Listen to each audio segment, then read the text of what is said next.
4 laws of business. Number 1, be fruitful. Okay, this is where business begins. The word fruitful in Hebrew means productive.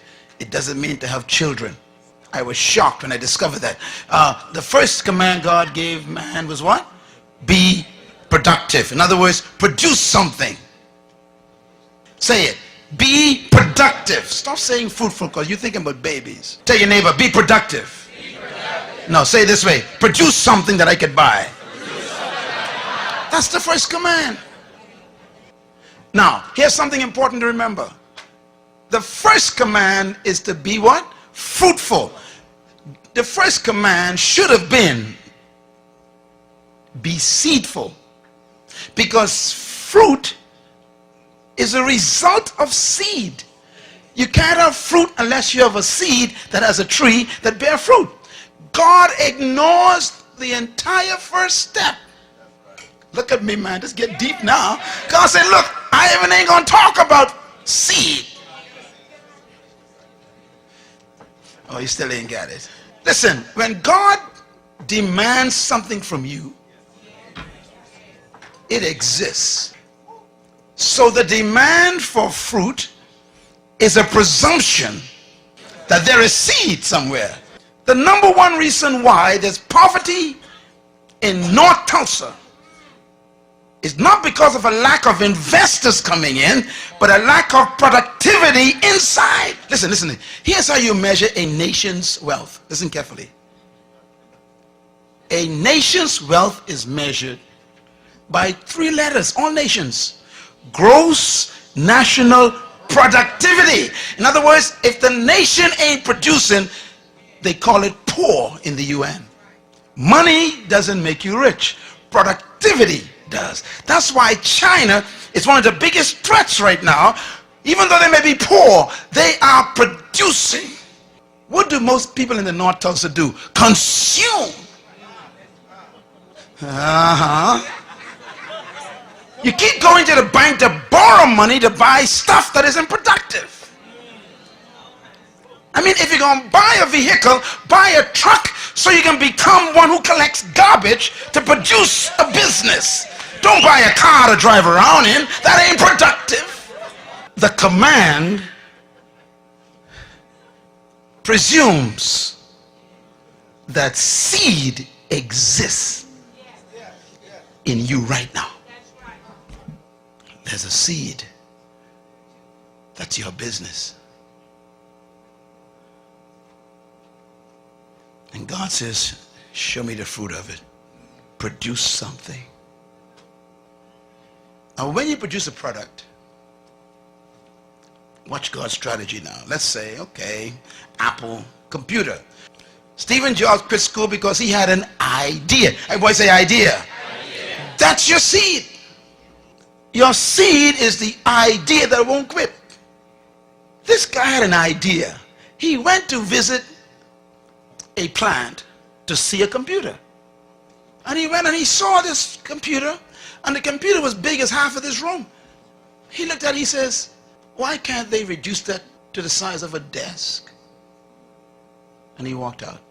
And he kept seeing visions of that great massive computer the size of a room on a desk. I wonder what you see that won't leave you alone. Write this down. Every problem is a business. I'll say it again. Every problem is a business. One man see bare feet, that's a problem. The other one see a shoe company, that's a business. One man see a hog island, that's a problem. Another man sees a resort, that's a business. Produce your seed. Produce your fruit. And then the second command, multiply. You know, when you produce a product, then you got to reproduce it. If you cannot reproduce what you've produced, you're going to be poor. One of the keys of successful business is being able to reproduce your product 1,000,000 times more. Any good company that wants to succeed must be able to follow God's second command, to multiply. So that's why when you want to, you see, there was only one Burger King years ago, one restaurant that sold one Burger King. They refined, everybody say refined, they produced a fruit. Now, everybody makes burgers, but they produce a unique burger called a Whopper. Come on, somebody. Now, you make burgers at home, don't you? But when you want a Whopper, you go straight to Burger King. Even though you got the same bread and beef and all this stuff, you still, why? Because they refined it. Everybody say refined it. I'm talking. See, you got to take your seed and produce a fruit, and you refine it first. If you're going to be a cosmetologist, you still ain't going to be wealthy. Because anybody can be a cosmetologist. You got to find what kind of cosmetologist you will be. What are you going to specialize in? Everybody sells burgers, but no one sells a Whopper. What's your Whopper? That's the question. Now watch Burger King.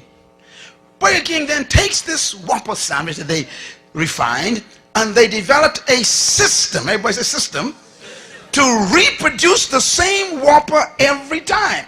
So when I went to Mexico one day, we went to Burger King. The same Whopper came out in Mexico. We went down to Venezuela, Burger King, the same Whopper. We were in the Ukraine, in Russia, the same. I said, how can the same Whopper be in every country? Because they reproduce. I poured. They only developed one prototype, one prototype. And they kept testing it and testing it, one prototype. And when they got that one prototype down to a science, that's the fruit, then they said, okay, now let's assembly line. And they start multiplying.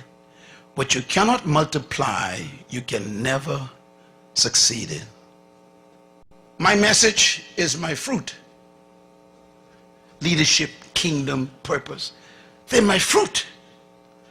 Now I got to put them in a form where they can be multiplied. So now I got to shift into books and CDs and DVDs and they're in 25 different languages. I got to multiply. Same message. If you want a Big Mac, you can never get it from Burger King.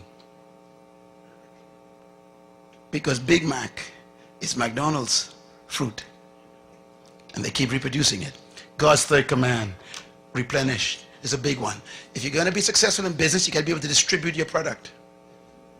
You got to develop a distribution system. Okay, Walden, bless his heart, had one store. He said, okay, I got my fruit. I got a store where you can actually come in and get wholesale prices, man. The guy had one store. That's number one. Number two, he decided, I want to follow God's second command. I want to multiply. So he created a system to reproduce Walmarts all over the world. Number three, he said, now I'm going to distribute my products to those stores. Walmart got his own distribution system. What about yours? And God's fourth command, business. Subdue. Subdue means you control the market. To subdue means to control. If you do not control your market, you will die poor. Simple, isn't it? Bill Gates was so successful in following God's commands that Congress had to call him in. Remember? He was so dominating in the market.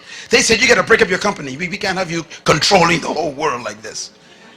Why? He subdued the market. If you wanted anything to do with software and computers, got to come through Microsoft. Can I put it another way? Subdue means when anybody wants a product like yours, you're the first one they think about. Subdue.